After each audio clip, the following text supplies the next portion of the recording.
Comic Timing is a proud member of the Comics Podcast Network. Bitch. Print it. Hey there, folks. My name's Ian Levinstein, and welcome to episode 147 of Comic Timing. Now, right off the bat, I'm going to let you guys know that the sound quality of this episode, or at least the beginning of this episode, is going to sound a little different than you're used to because I'm using the setup at my office to record this introduction here, and they obviously have different microphones than I do, and things are slightly different. And you'll probably wind up hearing the honking horns and stuff outside because for some reason traffic has been incredibly bad today, and I've had the pleasure of hearing it all go by from this office window of mine. So what are you guys going to hear on episode 147? Well, you're going to take a ride back in time. You're going to take a time travel mission along with me as we return to just about a year ago today and New York Comic Con 2012.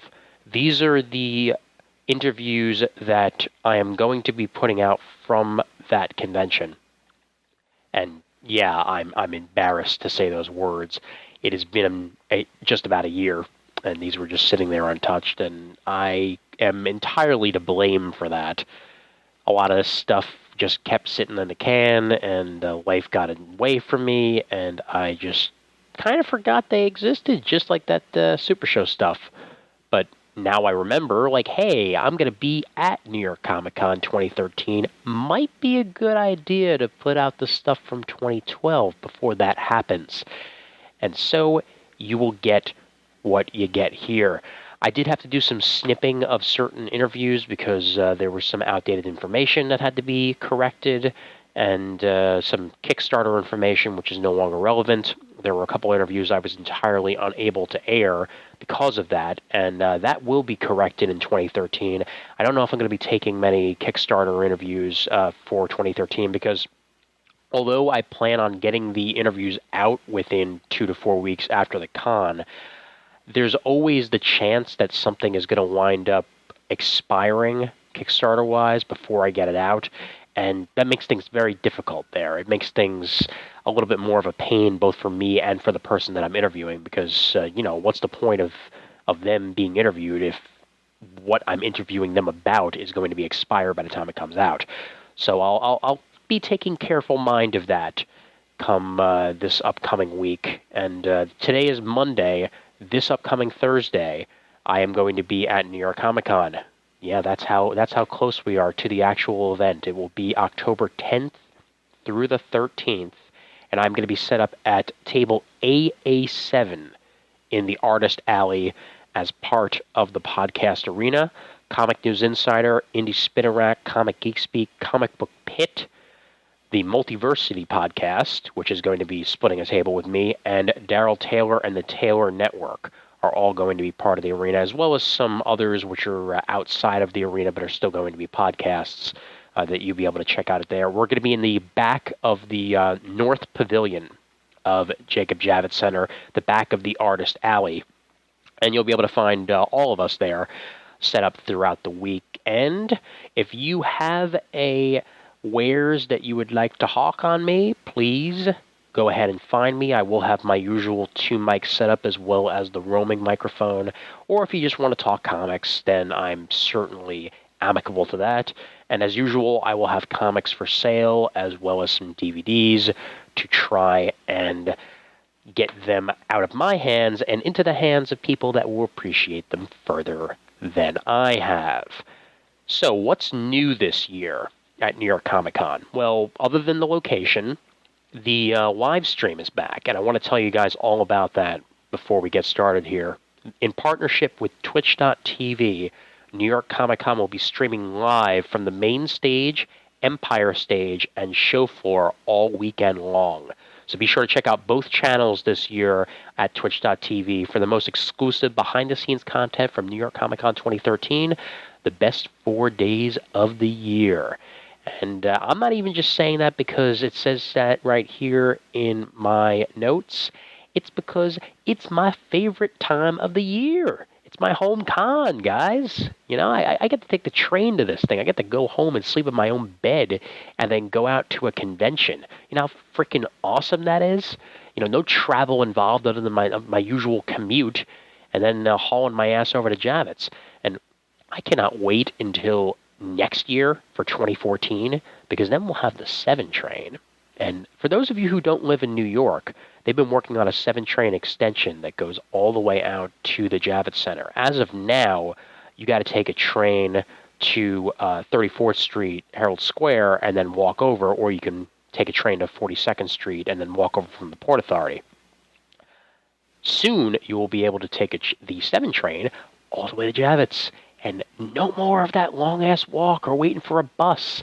Life will be so much simpler, and we are a year away from that. So I will enjoy my final year of schlepping before we have an extension to make life simpler in that aspect. So once again, head over to NewYorkComicCon.com for all of your information. There's a banner on the Comic Timing site at comictiming.net. that will direct you there, or you can just follow my words and head there as well. And even better than that, I'm not even told to say this. I'm just letting you guys know that anybody who has a guidebook app will be able to install the New York Comic Con mobile app directly inside of Guidebook this year around. They're not playing around anymore. They're not doing their own app and trying to compete. It's just through Guidebook. That's it. Much, much simpler. I thank them for having me in Podcast Arena, and I thank you guys for listening to this show. We are now approaching episode 150. We are now 3 episodes away from that big number, and I have some huge plans in store, and as we approach that episode, I'll be able to tell you more about that. I'll be confirming a few things at New York Comic Con. And once I figure that all out, I will pass it along to you guys. And as always, we are sponsored by Discount Comic Book Service at dcbservice.com. If you are a first-time user of DCBS, use the promo code CT8 to get an additional 8% off on your first order with Discount Comic Book Service. They are 50% off both DC and Marvel trades and hardcovers this month, which is freaking huge. But there's one book in particular that I am going to tell you guys to pre-order, and it's under the other section. This is not an Image book, a Marvel book, or a DC book. This is an independent, but it's a book that's near and dear to my heart because it's a book that I helped happen. And that's right, Comfort and Adam, your favorites, Comfort and Love and Adam Withers, are soliciting this month through Diamond, the first time that they've been able to do that, Rainbow in the Dark, the complete series trade paperback. And there is a special discount at DCBS. If you get it through there, 45% off for only $16.49. And this is 9 issues of a comic for $16.49. It's not even just a standard 9 issues. A bunch of these are extended pages. So like you'll have one issue be like 35 pages instead of the standard 22.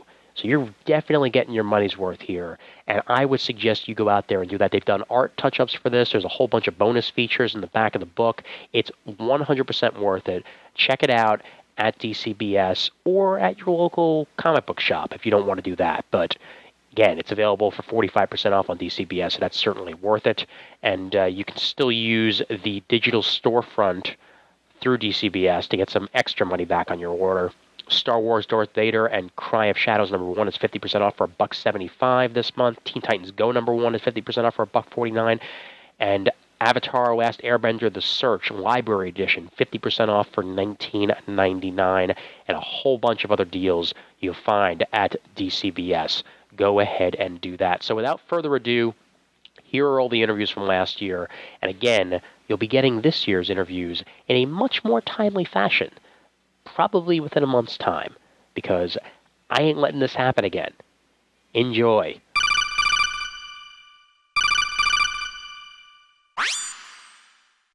First one on the portable recorder here on Thursday at New York Comic Con. And a man from the past has returned here. A man from Geek Speak past. That's how long ago that was. Remember I used to have a podcast called Geek Speak? I barely do, but Doug Bratton does. Hey, Doug, how you doing? Very good, thanks. It's great to see you again. Yeah, here on the nice quiet day of New York Comic Con. Tell me about it. It's going to get a little different on next 2 days, that's for sure. Probably in the next few hours, more than likely. Well, yeah, that too. I'm sure there's probably already people lined up for the Ben Folds 5 concert later. Yeah, I heard about that. That's pretty cool. Yeah, and a little weird.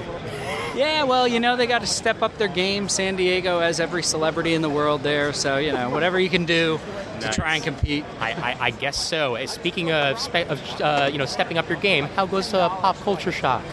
It's doing very well. For your listeners who aren't familiar with me or my comic, I do a newspaper comic panel called Pop Culture Shock Therapy.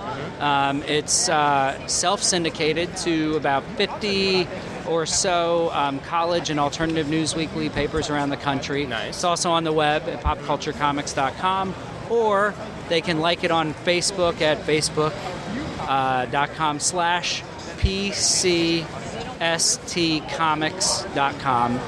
And I'm here promoting my book that came out this past year through Andrews McMeel Publishing, who they might know from doing the Calvin and Hobbes and Far Side books. So. Calvin and Hobbes, the dearly departed. Yeah, tell me about it. Although Bill Watterson, if your listeners don't know, recently contributed for the first time at work to a new book.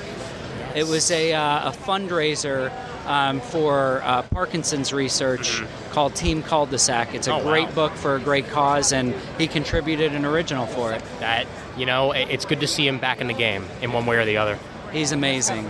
Really, really fantastic. So tell us a little bit about this one. This one's a little bit different than your previous books. I mean, it's got comics in it, sure, but it's got commentary and stuff like that as well, correct? Yeah. When Andrews McMeel picked it up, they told me they wanted to do something a little above and beyond just a standard best of collection. So this one's titled The Deranged Stalker's Journal of Pop Culture Shock Therapy. It's a long title, but if any of your listeners look it up on Amazon or on barnesandnoble.com, they can pick up a copy or in bookstores. But it's essentially, the book is put together as if a crazy stalker was reading my comic at a local college and started tearing out all his favorites, but he keeps it in this crazy journal, and he starts sending me emails and correspondence, and police get involved, and it's just it's pretty wild. But the funny thing is, I wrote this when I did the kind of the commentary and the funny things that go along with that.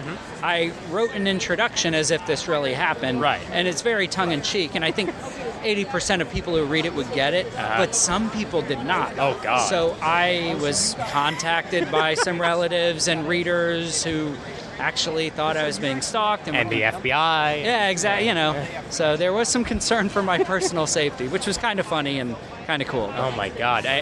Considering that last night I just watched Cabin in the Woods, I've got a really interesting storyline going through my head right now, and for some reason the song "It Always Feels Like Somebody's Watching Me." Very appropriate for this book. Although I'd probably get sued if I used it. So. Well, I just used the 3 seconds that you're allowed to as is Creative Commons. Well, and this is this is educational for your audience. So sure. Fair use. Certainly. Use. So, do you expect to do similar books in the future, where it's not quite collections, but maybe its own narrative around the strips? I don't know. It's interesting. It probably depends on how this sells. Will determine, of course, if the stalker comes back for a second prison journal or something like that. But I have been working on another book. It's going to take me a while because it's all original and it's not my pop culture shock therapy work.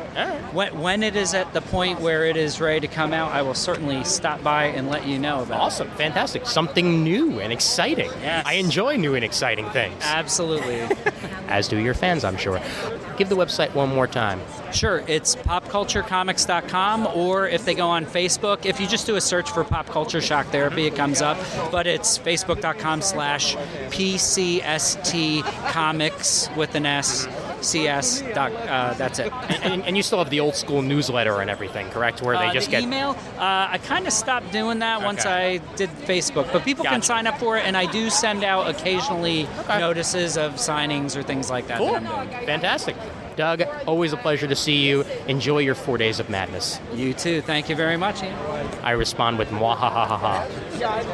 You see, the kids, they listen to the rap music, which gives them the brain damage. With their hippin' and the hoppin' and the bippin' and the boppin', so they don't know what the jazz is all about, you see? And it's day 2 here at New York Comic Con, the first full day, even though yesterday was 3 to 9, so I guess that sort of counts as a full day too. I'm here with David Daub of Dusk Comics. David, how's New York Comic Con treating you so far? I'm doing damn well, I would say. Pretty Good. damn well.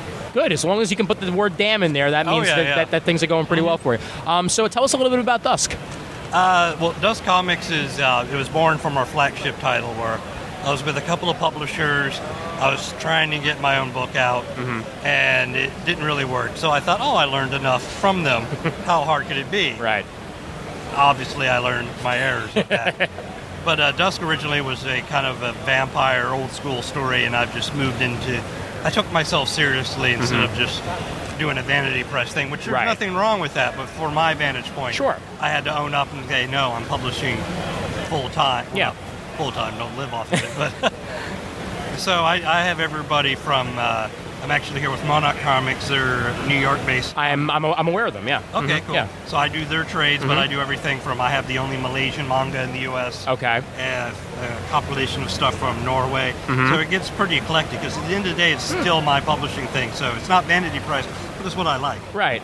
It's interesting how a lot of indie guys have to make that choice eventually when they're publishing things themselves, like whether or not they're going to continue just being themselves or whether they're going to take new people on and go to that extra, that extra step to be officially a publisher. Yeah, because it is a hard decision, because most of us, we all get into it because we have a story to tell. Right. And we want to do our thing.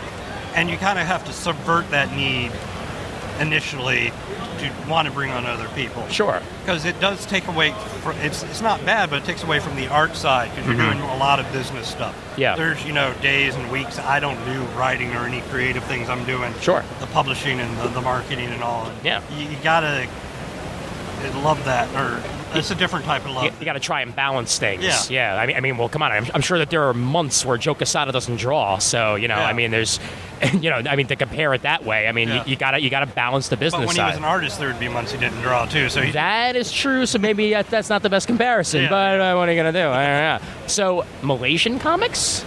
Yeah. I actually, when I first decided to do full publishing, I did open submissions. And I was very clear. It's like you have to have a finished book. It has to be at least a light R, because we all know how comics are still things. So, and I got a lot of not what I asked for, a lot of scripts and pictures and whatnot. And I'm like, this one's about my cat. Yeah. Or this one guy goes, I have a Sherlock Holmes idea. It made $5.2 billion. They did. We didn't. That's not right.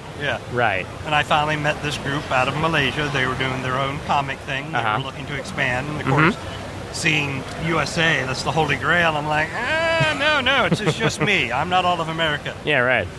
And I took them on, and we've gotten on to, we're working on the 3rd volume. We got the first 2 out, so. Okay, cool. So, international presence, like how big is that for you? I mean, like, have you been publishing them outside as well, or? Actually, that's kind of a trick, because the printer I'm set up with, I'm automatically distributed through various websites like Amazon. Right. And I just signed a contract for Germany and Brazil. Oh, that's nice. But I have no marketing presence there. So I don't see no Germans just accidentally surfing the web. Yeah. I mean, I'd like to think that, but... You never know when they're going to get that box up, you might also like... Yes. And then wind up finding your stuff, but understandable. I mean, it's hard to balance a budget for international press and whatnot. You got to focus on home first. like the coolest thing, and I know I've never gotten a sales from it, is they have a automated machine in like 2 locations, the printer, and it will print books for the person on demand. And my files are in there. I know no one's ever done it. Right. But the thought of it, and you got to try these crazy things. You never know. Yeah, sure. And you mentioned the Monarch comics. So you said you do their trades only, or? Yeah. Okay. Because they've already doing their singles. Of They course. do their singles Right. great. They got a great setup, and I actually met them last year at New York Comic Con. I'm like, I like what you're doing. I don't do that, but I do graphic novels. Right. I want to see if there's something you can do. Yeah, sure. Okay, great. And how wide of a reach are you in the U.S.? I mean, are you in like all over, or just mainly the East Coast? I am actually out of Texas. Okay. So I have the Southeast region pretty good. Nice. And the more cynical side is that's why I look at branching my catalog in places like New York. Sure. Yeah. That's a huge market. And it feels weird for me because I love comics and they're so creative, but then I have to be all like, I don't have anyone in New York. I must print their book, even if it's crap, to get these New York dollars. Sure. I mean, it's a foot in the door, no matter which way you put at it. Yeah, without a doubt. That's part of what we were talking about earlier, being serious about being a publisher versus just getting your stuff out there. Right. And on the publishing end, are you digital as well? Would we be able to find you on stuff like graphically or anything like that? Yeah, I have some of my books on graphically and some of mine through drive-through. Okay. I would say nothing against graphically, but I've just had a better experience with drive-through. That's fine. Yeah. I just wanted to say that because that is fine. He's probably here somewhere, so he can overhear me. So. I've heard plenty of things from Drive-Thru Comics as well, so so that's good stuff. And where can we find you on the web? You can find me at dustcomics.com, and you can find my partners in crime at monarchcomics.com. All right, fantastic. Well, David, thanks for joining us here on Comic Timing, and you still got about 2.5 more days ahead of you here, so enjoy the journey. What the hell was that with Thursday? I mean, really. Seriously. Ugh. Oh, my God. I'm done. Have you ever had deja vu? Let's go portable this time, shall we? We're here on Saturday at New York Comic Con, joined by a returning guest, Mr. James Asmus. James, how's it going? Really well. Aside from losing my voice, I actually feel great. I think we've all lost our voice at this point. After karaoke last night, I have about 70%. By the end of the day, it'll probably be about 40. Where were you karaokeing? West 4th Street, actually, with some of the CBR guys. You got to invite me next year. I will certainly remember to do that, man. Yeah, for sure. So something got announced here, huh? Yes. This morning at the Image Comics panel, my first creator-owned book, which I co-wrote with a good friend of mine, Jim Festante, who's actually here. Say hi, Jim. Hi, Jim. Hi, Jim. Which works, because I could be talking to you or I could be talking about myself. Exactly. Jim. We try and keep it easy for people. Yeah, and I will vouch as James' co-author that he is a mean karaoke machine. Oh, my God. I've been known to pull out a Jewish accent on the song Sex and Candy.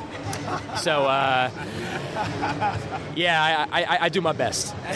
So tell us a little bit about the book, guys. Yeah, well, it's called The End Times of Bram and Ben. And basically, it is folks just like you, me, and our friends getting caught in the biblical apocalypse.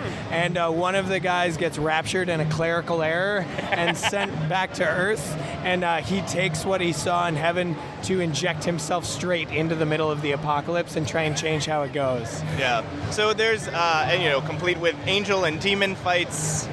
Hilarious beheadings, sexy times, and basically you get to see a filter of how a couple different people would react if they suddenly find out they have 7 years of the earth being slowly destroyed in a war between heaven and hell. How do you react? Some, go all in and party till they drop. Some folks get super scared and start trying wheeling and dealing with forces of evil, Or find God, or go the extreme other route. Yeah. And so it's a 4-issue mini-series from Image. The first issue is 32 pages of story content for $2.99, and that's a 22-page book from there. Sweet. With a cover by Jim Mahfood. Oh, yeah. Mahfood. Yeah. Where has he been lately? I feel like I haven't seen a sequential art for him in a while. Yeah. Well, he did He did a Tank Girl mini last year. Okay, cool. But he was working a lot more on sort of like his gallery art and stuff like that.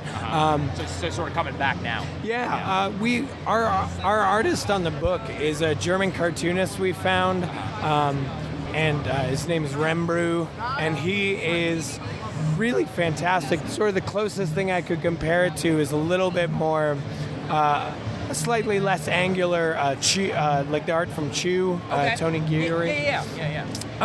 But it's super expressive, really crazy. He can draw anything, like architecture, monsters, all of it is really fantastic. But we wanted to give people a sense of the book, and I feel like Jim Mahfood's sort of like punk rock spirit of comics translates really well. We were lucky enough to get him to cover the first book, and you totally did this on purpose, adding another Jim into the mix, didn't you? We feel like we didn't have enough. Yeah, we tried to convince our artist to change his name, but no go. Oh, man. Yeah, what is German for Jim? Rembrew. Yeah, just shouted very loudly. Oh, yeah, no, as we know, that's just the German language. You just scream on the top of your lungs. Very harsh. Exactly. Man, you get some of the best artists to work with. I really do. It helps that whenever we talk about stuff coming up and it's like, Clay needs an issue off, I interrupt by going like, okay, well, here's 6 guys I want to work with before I leave this industry or get thrown out. And, luckily, every once in a while, they go, you know what? I think that guy's available. That happens. So. Yeah. So co-writing, how's the process work exactly? Do you guys just both come up with the plot and then like one does one page, one does the other, or is it sort of like all mixed? We actually write together. We get together twice a week for a couple hours, and it basically, we come up ahead of time with how what we want to happen in the part that we're writing. And then we just kind of try and make each other laugh as far as the dialogue goes. Yeah, I mean, we've been working on this project for a while, so we spent a lot of time spitballing like the story and hashing that out. And then when we sat down to write, we've got our outline, and from there, it goes to like really just trying to get each other excited, make each other laugh, come up with something shocking and interesting, and really just, it's been truly the most fun I've had writing a comic ever. So I'm really excited with how it turns out. We ran it as a Kickstarter about a year ago to get it going before we knew Image would be on board. And so we've sent the first issue to our backers, and the response has been incredibly positive. I've been sharing it with some creators, and I've been flattered and thrilled at the response we've gotten. So I really do feel like this is going to be quite a ball. Nice. Yeah, we've also got a 6-page preview up. Okay. If anybody wants to go to lifeandendtimes.com. Okay. Oh, yeah. There's a nice 6-page preview of the comic for book 1. Yeah. Sweet. Fantastic. Probably one of the best things about co-writing is, when one person has writer's block, the other one just slaps them on the head and then you're good to go, right? Yeah, absolutely. Actually, that really is true, which we sort of never really came up against that in this because we've always been able to, riff. I almost said argue, but like we never really argued about anything. Well, I mean, I also, I'm learning. I come from a more of a sketch comedy background, so this is my first time, writing a book. So I James is, he's kind of is established. Yeah. I mean, this little thing called Gambit, Thief of Thieves. Yeah. So I kind of just I follow his lead on But see, I need him to help me stop writing people stealing things. Any other Marvel stuff in the pipe, or just mainly Gambit and your indie stuff? Yeah, no, just Gambit and the indie stuff right now. I'm still living in Los Angeles and suckling on the Hollywood teat a little bit in my other time. So the Hollywood teat. I'd love for there to be a blog, like a TMZ style blog called the Hollywood teat. I would check that every single day, I'm telling you, man. Well, I hope some listener out there goes for it, and because I agree. The minute it came out of my mouth, I was like, oh, someone better go register that domain. What's new in the Hollywood teat? Give everyone your personal websites and any other websites that you wish to, or Twitters or Facebooks or LinkedIn's, whatever the hell you feel like. Great, thank you. I did finally break and create a Facebook fan page for myself, which felt shameless, but I wanted to stop telling my, aunt who doesn't care about comics every time that I had a new page to show or something. Nice. But so you can find that there. Twitter.com/James Asmus. ASMUS is the spelling on that. and jamesasmus.com. Sweet. Just my personal website is festante.com, Festante, and Twitter handle is @Festante. Keeping it simple. Keeping it real, man. Keeping it real. And please, for the love of God, continue playing Marvel Alliance on Facebook, because you are one of my best send-ins that I have. Whenever I see that pop up on Facebook, it's just like, James, I know you have work to do. Shh. I hope my editors are not hearing this. Now. One window work, other window, Thor facing someone. I will say, I'm useless as a writer the first hour that I'm awake, and the hour right before I go to bed. I just play like crazy in those 2 hours. Nice. That's my story. All right. And we're sticking to it. James, Jim, always a pleasure. Best of luck with the new series, and enjoy the rest of the madness. Thank you very much, and we'll karaoke next year. Oh, for sure, man. Thanks, Ian. All right, and more from New York Comic Con when I feel like it. Look with your special eyes. My brand. So it's Saturday here at New York Comic Con. Let the insanity begin. Yeah. As I fully expect this place to be an absolute madhouse. And we haven't had A. David Lewis on the show in quite some time. It's a pleasure to be back. I am just as stuffy and pedantic as ever. Oh, my God. And I'm just stuffed up, period. Because, oh, my God, this weekend has been crazy already.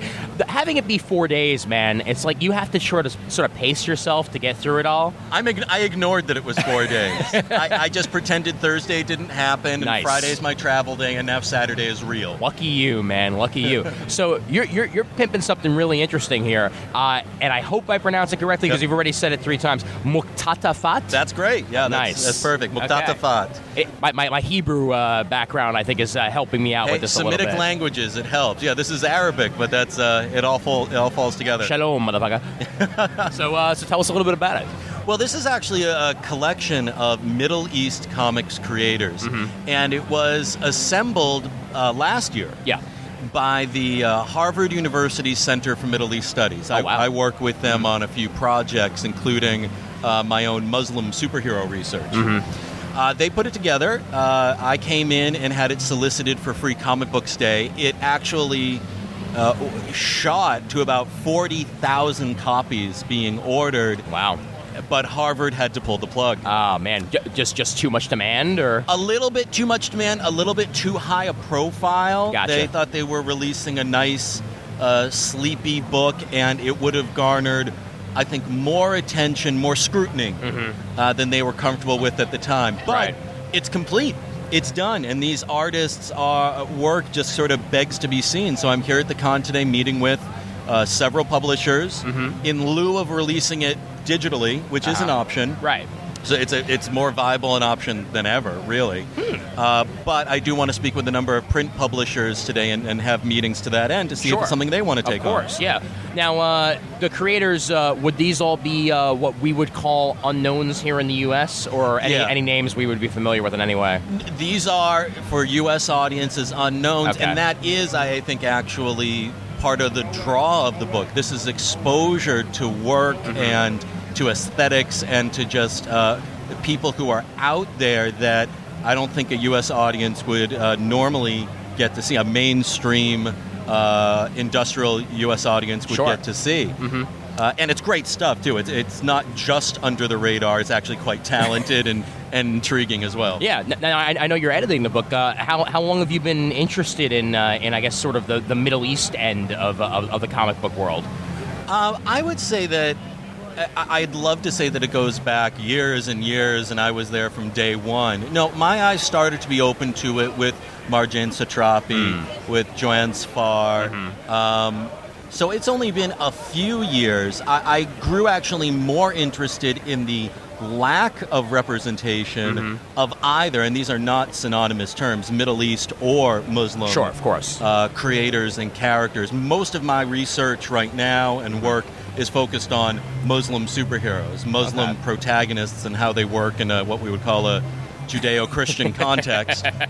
And that's a whole different story unto itself. But it did naturally sort of flow into this work at the Center for Middle East Studies and soliciting these artists that they were already working with. The Center for Middle East Studies, I should say, was already doing work with artists in the region, and then I brought forth the idea. It fit right in, really. It fit in really nicely. Now, are these mainly nonfiction tales, or a little bit of A, a little bit of B, or?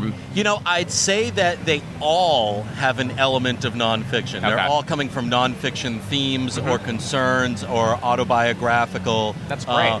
Moments, although some are more fantastic than others. Some go to a slightly more mythic or imaginary place. Right. But this isn't a collection of superheroes or fairies or sci-fi. This is very on the ground. Right, certainly not those Arab superheroes that came out a few years ago. The 99. Yeah, the 99, yeah. Oh, I'm very interested in the 99. Yeah. And I think the doctor that created them is excellent. But no, this ain't that. This is cut from an entirely different cloth. Various art styles as well throughout the piece. Yeah, there's a lot of it. I think much of it is more abstract than I'm used to seeing, or more. I don't want to call it simplistic. They choose to draw in a direct and simplified, stripped-down style, but they can do incredible artistic things with it. Well, and I mean, even these days in indies, you're seeing a lot more folks strip down their art to try and, I guess, get the realism out a little bit more, because there's so much you can do with just simple pictures, simple art, like just getting your point across and not over angleizing things. The only point I'd add there, these aren't this isn't unskilled art. Of course, it's a choice. Sure. It's a conscious choice to. I read things. This is maybe off track. I read things like Cyanide and Happiness, or I read XKCD online, and these are very what we would call simple drawings. Of course. Knowing that the talents behind them could do a lot choose more. to do whatever they wanted. So it's to get ideas across more than just a beautiful rendering of something. Now, your own works, will we be hearing your name in the future? Yeah, I hope so. I've been wading through dissertation land. I finally have my PhD. Congratulations. All done. I'm going to have Dr. Lewis. Nice. Which is sort of laughable when I say it, but... No, as long as you don't become a DDS, then you're fine. Yeah. Hello, I'm Dr. Lewis, DDS. I'm here to fix your teeth. Orin Scrivello, DDS. Or Isaac no, I'm working on 2 projects right now in an editorial capacity. Yeah. There's this one and another one involving stories about New England. And then, yes, I'm sort of, while I'm here at the show, reconnecting with some old artist friends about 1 or 2 creative projects. But these, I think you'll see my behind-the-scenes administrative editorial work come out before that creative work does. Fantastic. Give everybody a website where they can find out more information on Muqtatafat. Muqtatafat. Right now, the best contact point would probably be my website, www.captionbox.net. But I should add that this does originate at Harvard University's Center for Middle East Studies Outreach Center. So they should be credited, and you can see interviews with some of the artists there about their general work.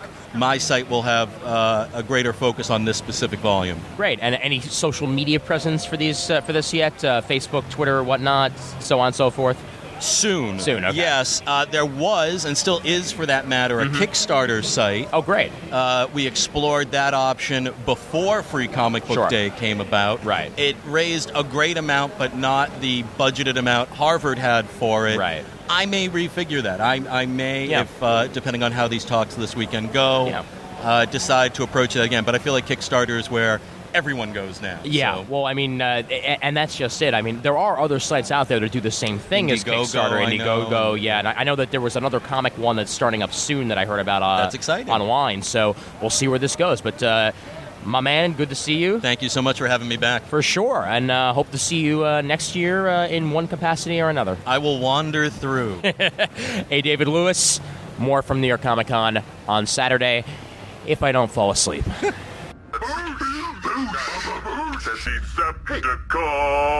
Sing the song more than you bargained for. We return here on Saturday at New York Comic Con. I have had my yogurt with honey, so my voice will probably survive at least 5 or 6 hours here. I'm here with Matt Kelly, who's pimping out a new mostly webcomic, correct? Mostly webcomic, that's right. Mostly. Mostly. You know how these things go. If it blossoms and matures into full-fledged comicdom, hopefully someday it'll see print. Well, tell us all about it. I'd love to. My comic is called Annabelle Avery, Steampunk Girl. So Annabelle Avery, Steampunk Girl, and she is sort of like a 1880s Rocketeer meets Indiana Jones. Okay. And she gets on all sorts of adventures once her uncle, who's the Minister of Technology, goes missing. He's kidnapped, and it's right in front of her eyes in broad daylight. His guards are knocked out. One of them drops a rocket pack on the ground. She's like, I gotta go find him. She straps it on, and it's just a blast from there. She meets crazy inventors. She goes into like a Mos Eisley cantina filled with steampunk crazies. She encounters the Loch Ness Monster. There's giant robots. Oh, wow. Cyborgs. I mean, you name it. This book has it. And it's kind of like in the style of Raiders of the Lost Ark. I was watching that a couple months ago when I came up with this idea, and I was like, you know what?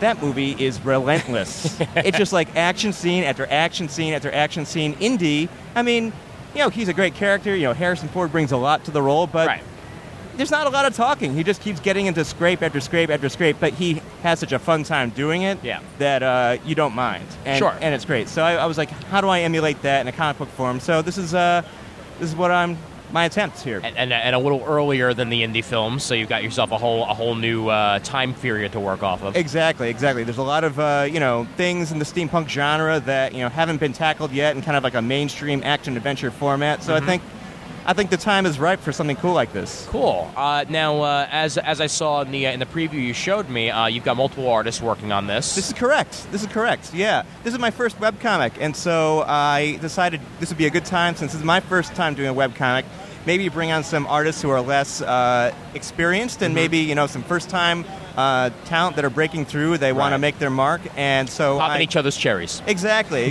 Why not? Yeah. Sort of like high school relationships. Oh dear. Except, well, hey, you brought it up.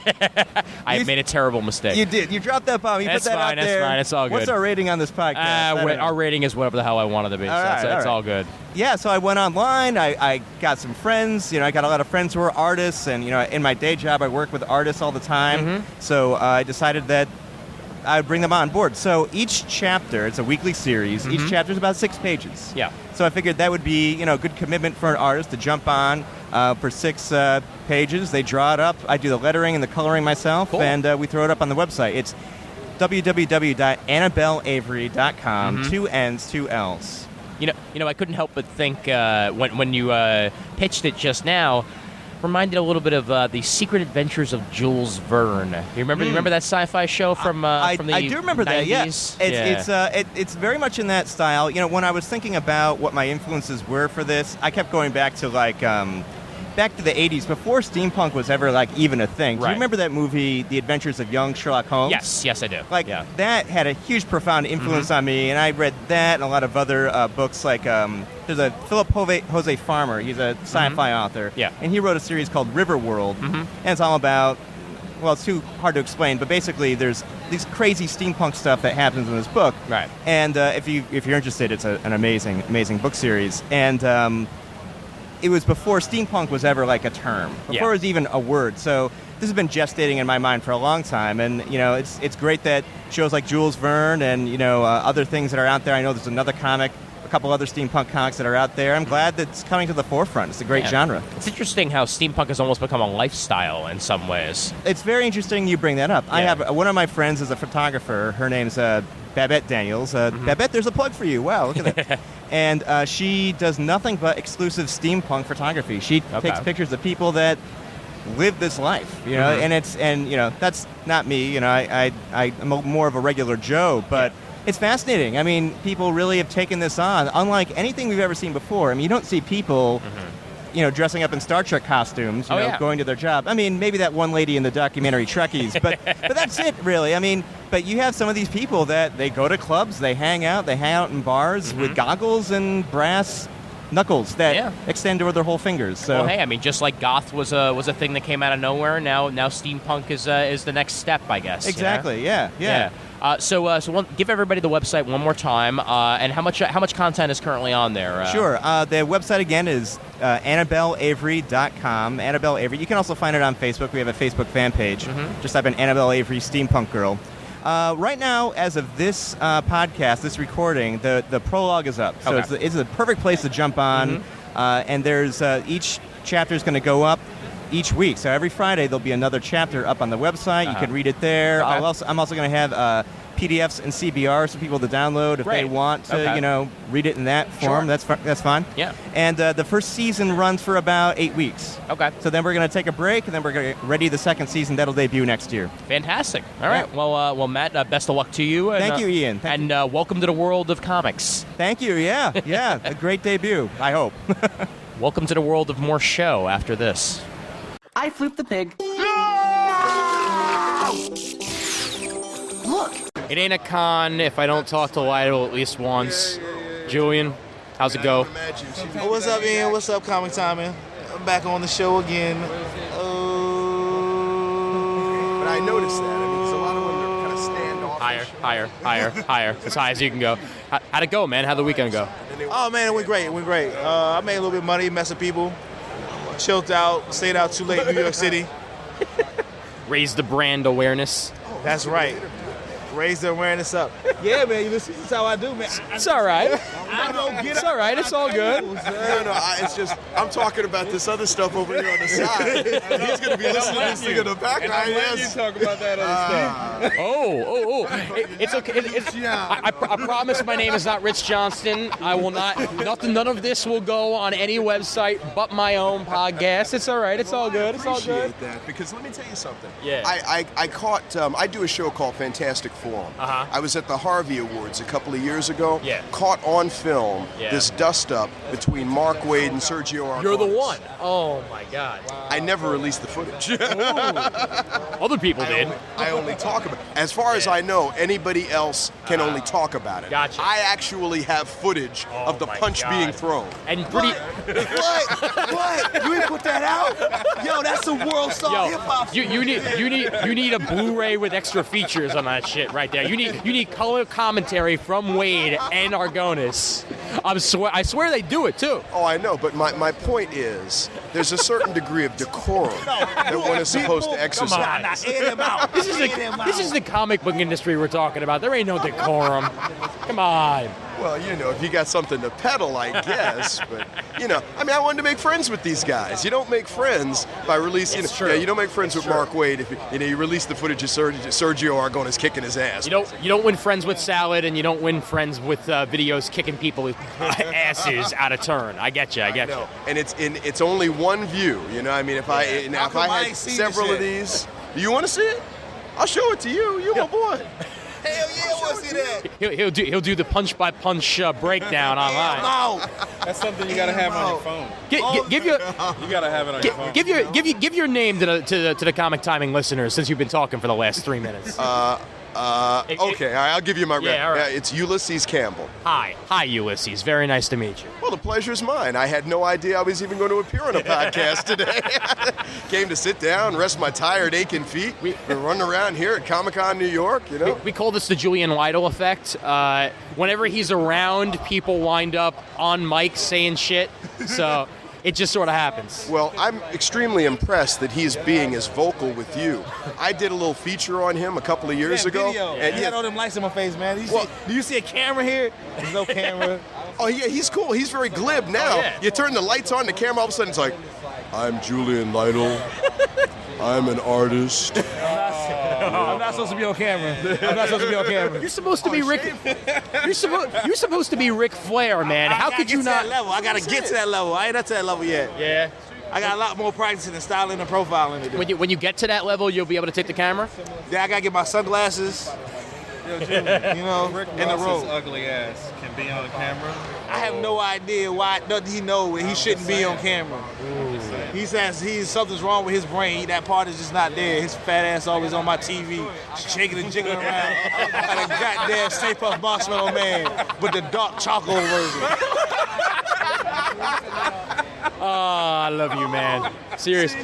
See, this is the kind of personality that I wanted for that feature. Because I hang around with this guy at the comic book store, and he's all the way live. You know, I'm like, yo, Julian, we gonna do an interview, man. Okay, I'm with it. Come by the store, set the lights up, camera rolling. And I was at work. Hi. Julian. My favorite color is blue. And I was at work too, man. I was happy making Nobody signs. was there. Don't be acting like you was in front of your boss. The signs was there. The signs. Excuses. That's all I hear, How Lattice. depressing the signs was making me Signs have eyes.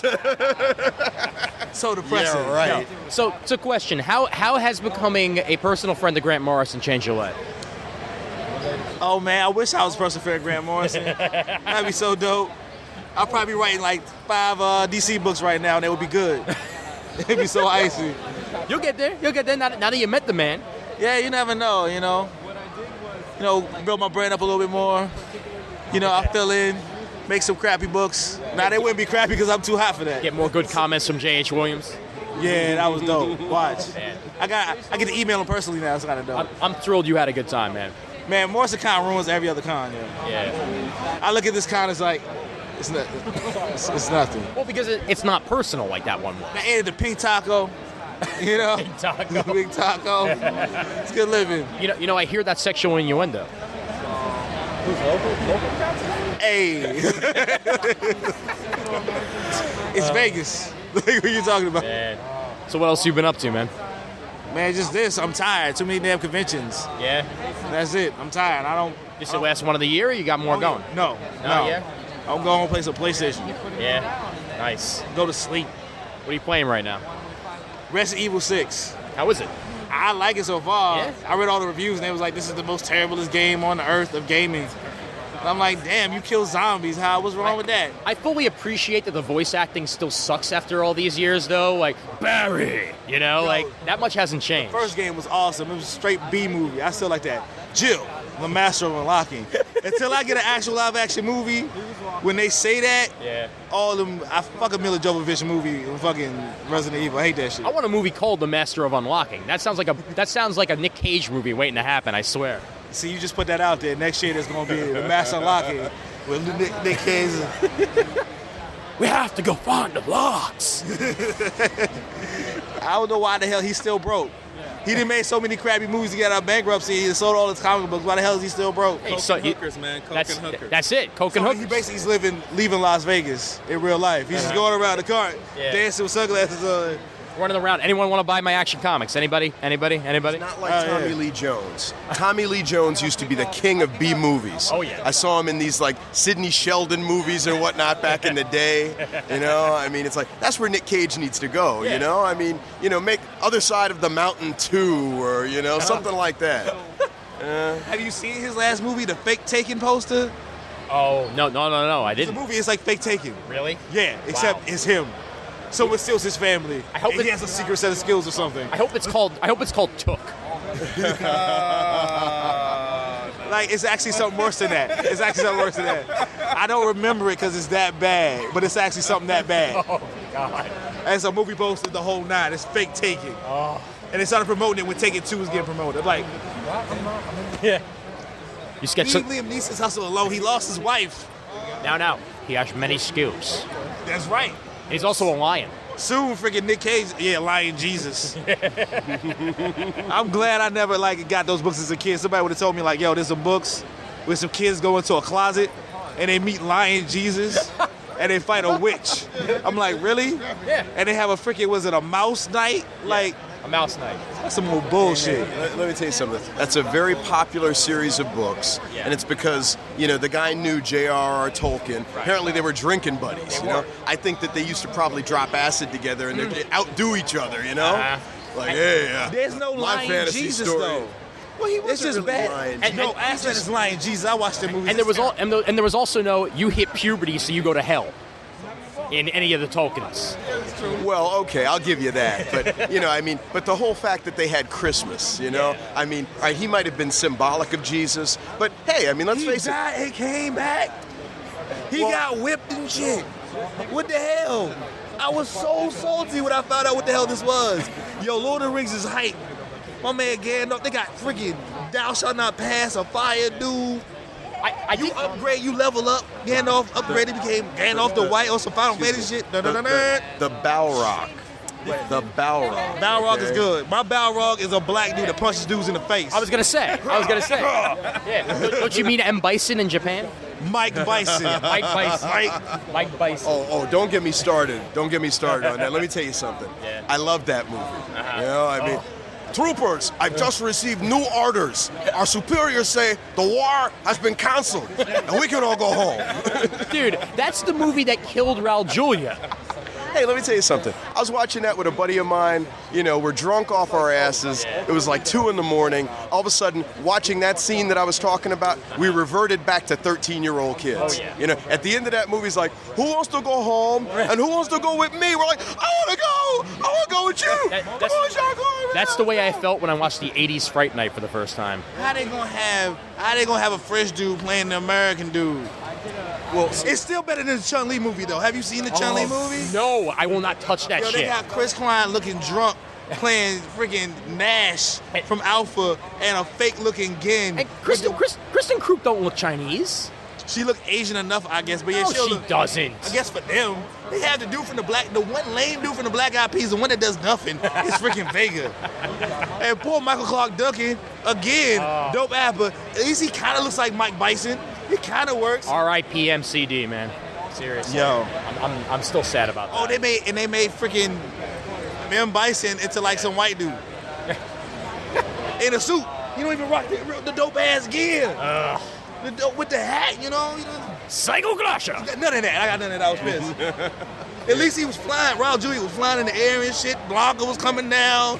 Dawson was stretching. See, this is why I talk to you, because it starts off with how the con went, and then we wind up on Raul Julia. That's how this goes, man. Stream of consciousness, baby. It's the way. And you knew the job was dangerous when you took it.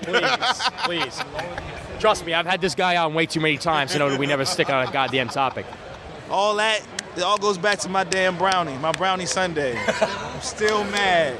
You know, that's it. Now I got to make sure Martheus listens to this one, too. That's right, because that's some bullshit. Yeah. You know what I'm saying? How you going to take the last joint? All right, here's how we do, all right? Super Show, back. All right. We get there nice and early. We get yourself 2 Sundays. So they going 2 Sundays. Yeah. What's going to happen? The chico comes like, oh, I got a Sunday. Why you got a Sunday when you working? Why you eating a Sunday? Briars, 50 cents, man. 2 for $5. 2 for $5. 2 for $5. 2 for $5. Get some Hershey syrup. Yo, what's the best thing you drew all weekend, man? Macho Man. Ooh. A Macho Man sketch. Snap into a Slim Jim. I gave him a cup of cream because the cream always rises to the top. And the cream. Ooh, yeah. That's my shit. Dig it. I'm still pissed that Lex Luthor killed Elizabeth, man. Man, that's just real life. Yeah. That's just sad. Ogre, man. I don't even want to think about that stuff. Yeah, Macho Man dead, Elizabeth dead. Yeah. Lex Luthor somehow still walking around. Yeah. This is depressing. Wrestling is depressing. Was that a sketchbook that you put that in, or was that? Yeah. It's on my Instagram. Nice. Julian Lytle. Sweet. And what else going on? Anything? Nah, man. I'm making it till 5. Sweet. That's about it. Links, the usual. JulianLytle.com. Ants.JulianLytle.com for my webcomic Ants. Julian Lytle on Twitter. Yep. Julian Lytle on DeviantArt. JulianLytle.tumblr. And Julian Lytle exploding on every goddamn podcast. Yeah, that's why I don't end up doing my own podcast, because I'm on everybody else's podcast. You know what? You talked long enough. Give your website, said everything. Oh, thank you very much. It's www.fantasticforum.tv. Fantastic. I appreciate the plug. By all means, I plug people. That's what I do. And we might have more from New York Comic Con if anyone else wants a microphone stuck in their face. There was a little Spanish flea, a record star, he thought he'd be. He heard of singers like Beatles, the Chipmunks he's seen on TV. Why not a little Spanish flea? All right, it continues to be Sunday here at New York Comic Con. I found someone else to talk to. Woo! Woo! It's Ken Knutson. Got it right. Yep. Go me. I found my monkey's name is Jennifer. I don't even remember where. Like about 10 years ago. It's still running, huh? Yeah, that's probably when the first issue first came out. So you've been with me for the long haul. Thank you. No problem. I mean, the trade, how long ago did that come out? Because I have that as well. Yeah, the first trade collecting the first 6 issues and extra stuff came out a while ago. Then SLG told me they moved to no longer really releasing single issues, so I had to work longer on the second trade, and I'm working now on the third trade. Cool, right on. For those unfamiliar, tell them a little bit about the book. It's a very cute story about a little girl and a monkey, and the monkey's crazy because it's a male monkey that the little girl treats like a sister. She puts them in a dress.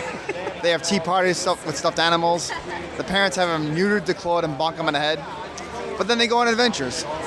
Because what else would a little girl and a monkey do? Yeah. So they see pirate ships, they go to a movie, they drink alcohol too much in the medicine. Yeah. You know, this is one of those books that I consider a gateway book, because the girlfriend of mine at the time wasn't really into comics, but she saw it on the shelf, saw the monkey, and immediately she was like, bam, sold.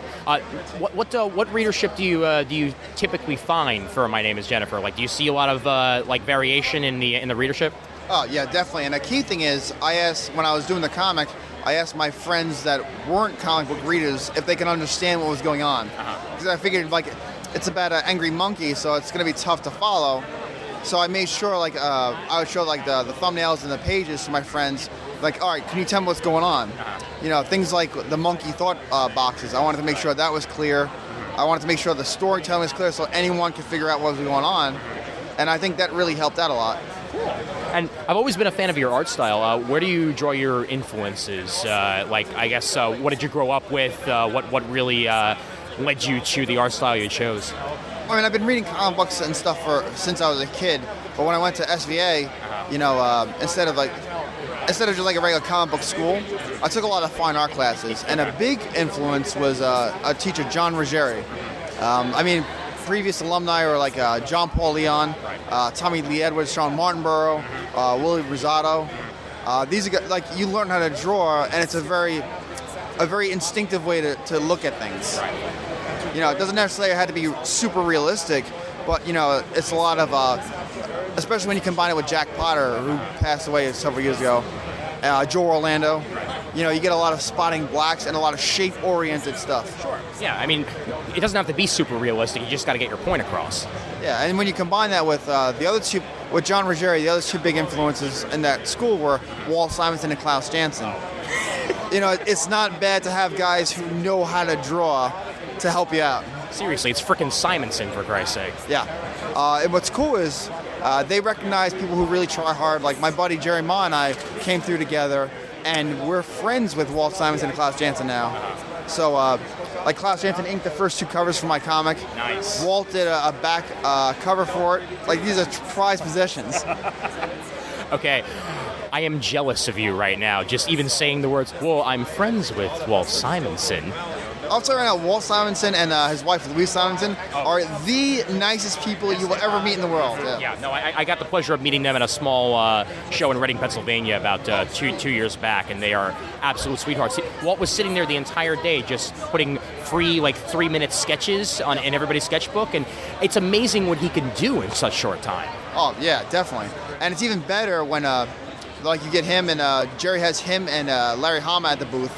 Once you get those guys talking about this, it's all you just sit back and don't ever stop. Seriously, you just want to put the microphone there and just record it as a special session and just release it for everybody. It would be awesome. Definitely, yeah. Yeah, for sure. So give everybody your website. Let them know where they can find more information on your stuff, and Facebook, Twitter, whatever else you got. Throw it in there. Yeah, I'm on everything. Just Google Knudsen. It's spelled Knudtsen. Yeah. I'm on Facebook, Blogspot, Tumblr, Instagram, all that fun stuff. Everywhere you can be social. Exactly. Including at conventions. You're damn right, because I got a microphone in front of you, and that's called being social, bitches. What? Do you have a personal website, or? Just the Ken Knudsen Blogspot. I'll throw the images on there. Sometimes I explain the use of story of how I come up with them. Fantastic. Well, thanks for joining us here, Ken, and enjoy the last, it's 3:12 right now, so a little less than 2 hours here at New York Comic Con. No problem, Ian. All right. More. Everything's fucking wonderful! As I discuss the pronunciation of my name and hers, Alex DeCampi joins me here on Comic Timing. Alex, how was your weekend here in the wonderfully spacious Artist Alley? It's been lovely. We're kind of back in Siberia. I mean, I always tell people to bring their passport when they come visit my booth. Like, take a left at the polar bears, take a right at the gulag, and you're there. Nice. But we've actually had a really good con. Lots of people stopping by that both knew us and had never heard of us. And we love the ones that never heard of us because we make new fans. Sure. And I've had posters and flyers and stickers to give away for my new books. And they're always really popular. And everyone has been really appreciative of the art of In Valentine, the book I have out now from Image with Christine Larson, who's just over there. Cool. Pointing on a radio podcast, always good. Yay, Alex. It's okay. We can understand. Especially if you say point. Yes, point. And the art on the poster for my thriller Ashes, which is coming out next year, which was a Kickstarter project. Valentine, 350 pages, supernatural thriller, non-stop action, all color, beautifully illustrated by Christine, a Philadelphia artist.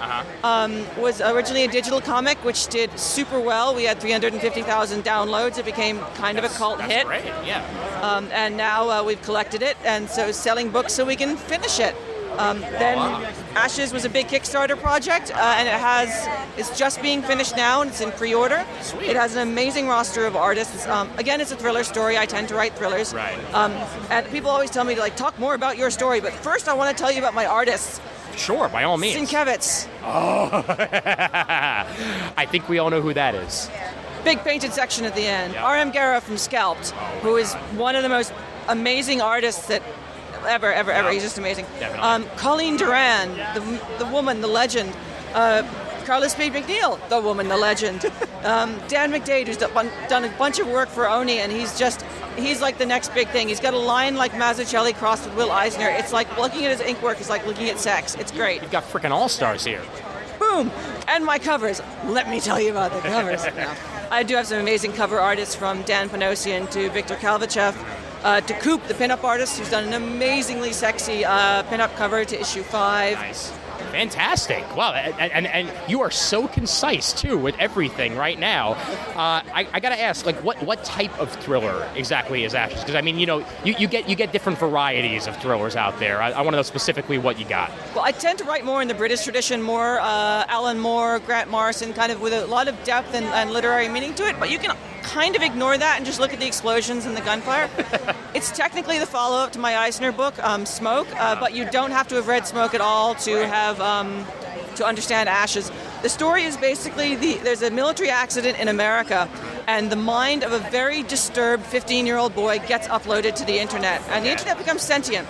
So if you imagine that Skynet is a really trollish 15-year-old kid with mental problems, and he hates our two main characters, who are a former soldier and a journalist. Now, she's got words, he's got some pistols, versus the internet.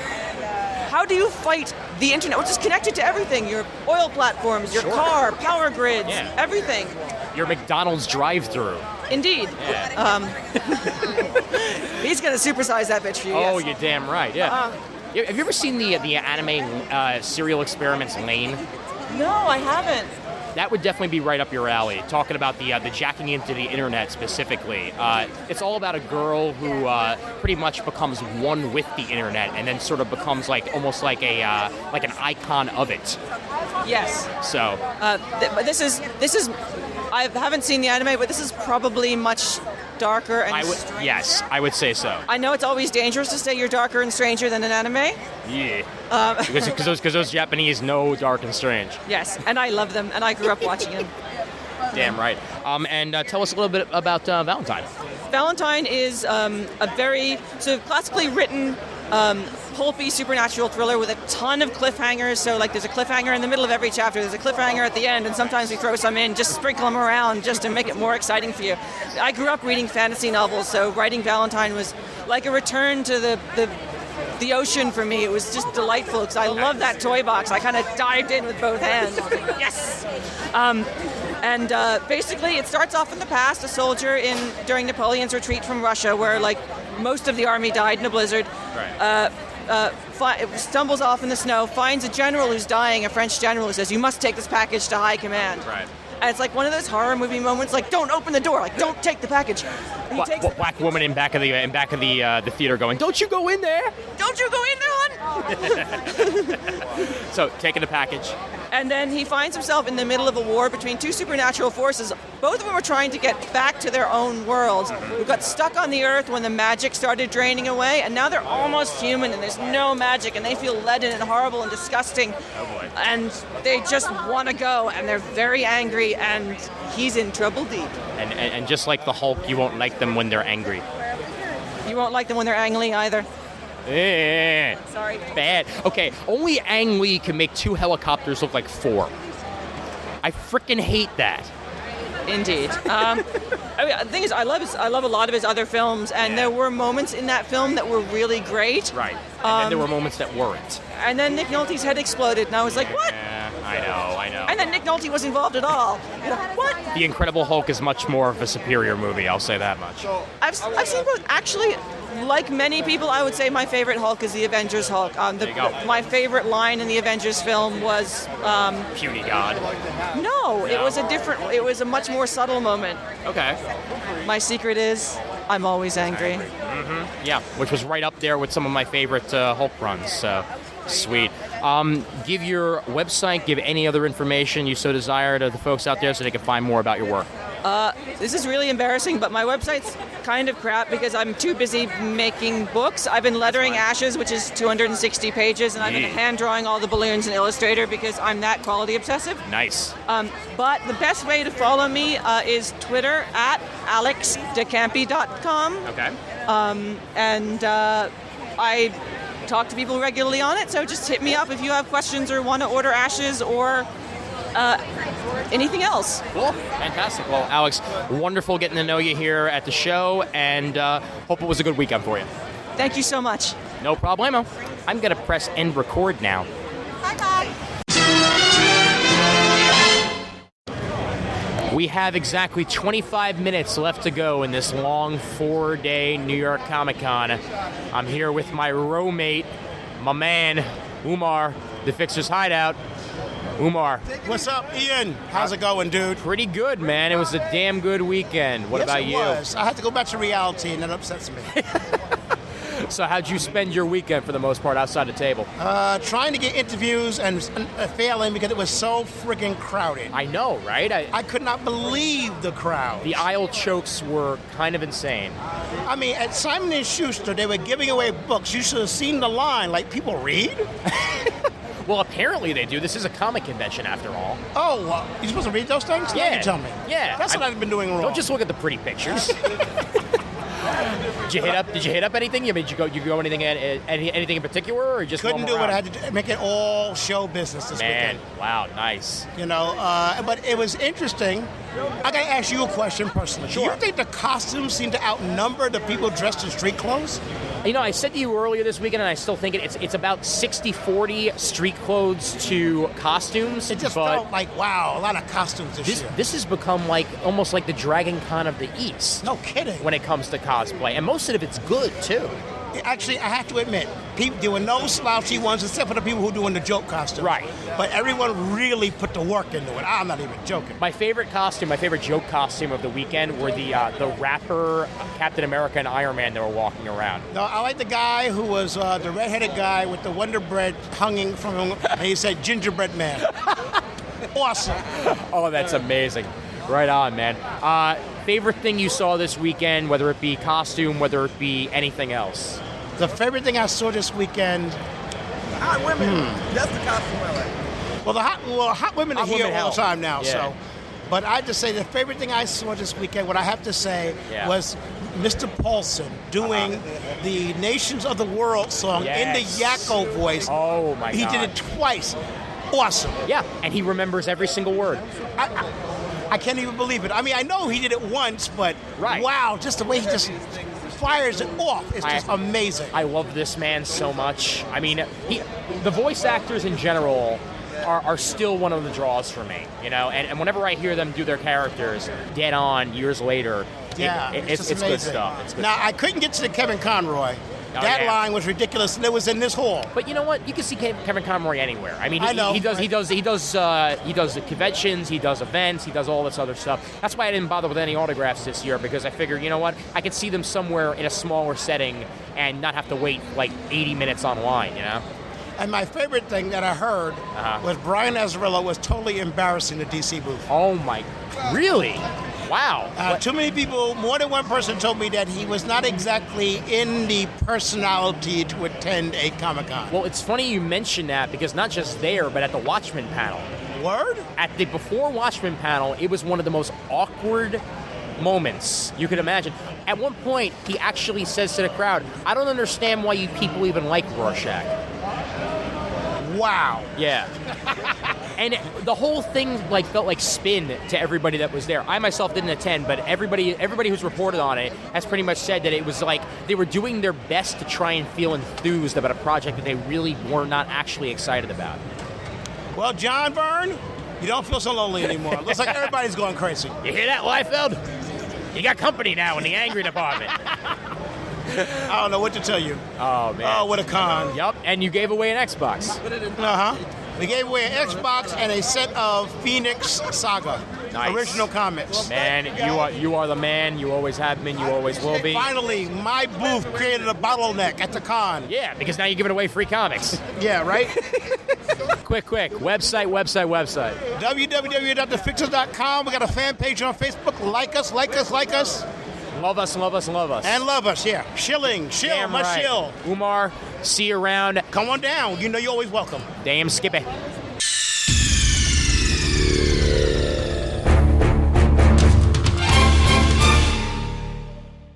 All right, hope everybody enjoyed the interviews. And once again, that was 2012. Don't confuse yourselves. That was New York Comic Con 2012. You stepped out of the time machine. You've stepped out of the Murdo patented time bubble. Sorry, Murd, for stealing your trademark there. But now you're back in 2013. Take a deep breath, relax, and realize that in 4 days' time, you will be at the New York Comic Con if you're going to it. And if you're not, then you'll hear about it soon enough on Comic Timing. But nycomiccon.com or newyorkcomiccon.com if you feel like saying the entire thing. And they're going to be back, and they're going to be streaming the whole bunch of the show on twitch.tv on 2 separate channels, from the main stage, the Empire stage, and the show floor all weekend long. For those of you who are unable to attend, for those of you who are able to attend, get that guidebook app on your tablet or mobile device. Highly suggest that. And we're sponsored by DCBS at DCBService.com. CT8 is the promo code for additional 8% off your first order. And make sure to pre-order Rainbow in the Dark, the complete series, while you're at DCBS for 45% off at $16.49. Because I want Adam and Comfort to get as many people buying this book as possible. And it's not just because I helped edit it. It's actually pretty good. Huh? Yeah, right. Okay, all right. And that's it for this episode. We'll be back later in the month with, as I said, a wrap-up of New York Comic Con, as well as the interviews that are conducted there. Plus, we'll probably have some general comic talk with Brent and a couple of the boys to come here, and maybe even some Comic Timing extra points and BK's bullets. We shall see. But the email address for Comic Timing is comictiming@gmail.com. Don't forget to check out the Comics Podcast Network for all of the best comics podcasts out there. We are proud members, and check them out at comicspodcast.com. And we're also members of the League of Comic Book Podcasts over at comicbooknoise.com/league. You can find out more about Comic Timing at facebook.com/comictiming. And my Tumblr is heehaw-ds9.tumblr.com. Post a whole bunch of comic stuff there and other nerdy, geeky things as well. And why not? I am Sci-Fi on Twitter, for the hell of it. So for everyone who I interviewed on this episode, thank you for being on it. And for everybody else out there, I am Ian Levinstein, reminding everybody out there that there's always time for comics.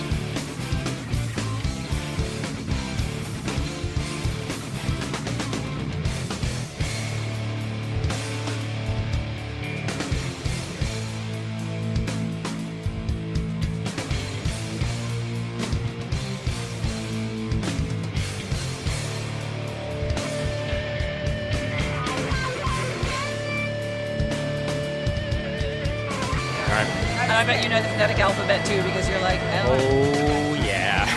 I've had every single substitute teacher ever call me Ian Levinstein at least once.